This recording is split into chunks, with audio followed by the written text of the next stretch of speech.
Trinity College is one of the most well-known colleges in Dublin, but many people are unaware of its links with the British garrison during the 1916 Rising.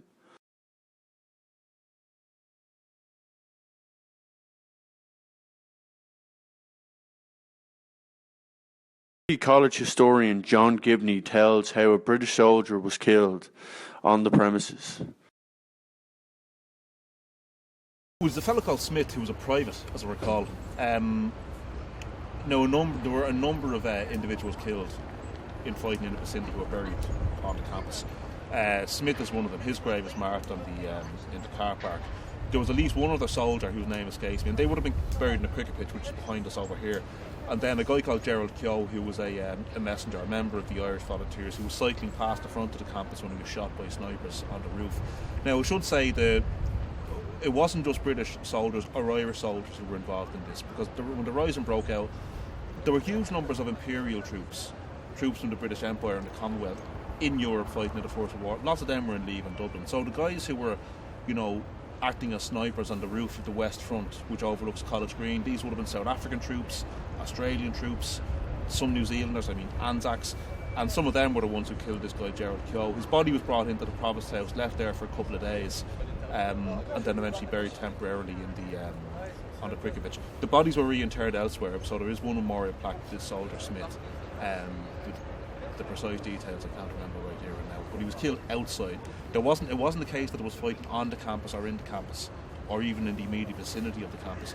The college wasn't attacked, but the body was out there. He was brought in, and it was for convenience as much as anything. And the same applies to the other soldier who was killed, and this fella Keogh who was killed as well. Dr. Gibney also reveals the issues behind Trinity College effectively protecting businesses on Grafton Street. Well, it's not that they actively protected businesses from looting, but most of the looting took place in and around O'Connell Street, Sackville Street. It didn't happen around here, and it's assumed that, well, if you think of where Trinity is, it's a 40-acre campus smack bang in the city centre. That's one thing that made it very attractive to the British military, in terms of occupying the city. But it also was seen to act as a kind of a wedge in the geography of the city, because where it is would block off a line of access from, say, the GPO, say St Stephen's Green. Now they're two of the 6 areas seized by the volunteers.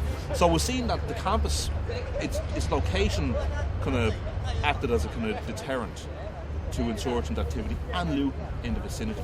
Now this was kind of noticed after the Rising, because a lot of the business owners around College Green and Grafton Street basically felt that because you'd so many troops in here, and troops who were in a position to fire out onto College Green and surrounding streets, they felt this had discouraged looting. So they kind of got off the hook in a way that a lot of their fellow businesses on the north side didn't. And what a lot of the businesses did in the vicinity was they kind of put together a committee and subscribed funds to create a memorial cup, which you could get. There were a number of them cast, and then about 70 or so replicas. And it basically said for the defence of Trinity College during the Sinn Féin rebellion, So these were given out as kind of as gifts or rewards to people who were involved in. Now, some people who got them had very little to do with the military activity around here, but the very fact that these things were created in the first place was basically local businesses saying, lads, thanks, you basically saved us from being looted. College librarian Estelle talks us through different 1916 collections available in the college library. Well, our 1916 collections are quite disparate. They're quite broad, but they come from all sorts of different areas and different political viewpoints. And so we have letters, we have photographs, we have scrapbooks, we have all sorts of things on display. We have a copy of the proclamation, which is said to be taken from the walls of the GPO, and the First World War poster behind it.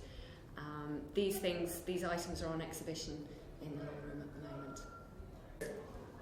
It's a cap badge. It's a volunteer's cap badge. It was a souvenir. We don't know quite how it was collected, but it was collected by a professor here at Trinity, Lucas King, who I think was Professor of Oriental Languages in 1916.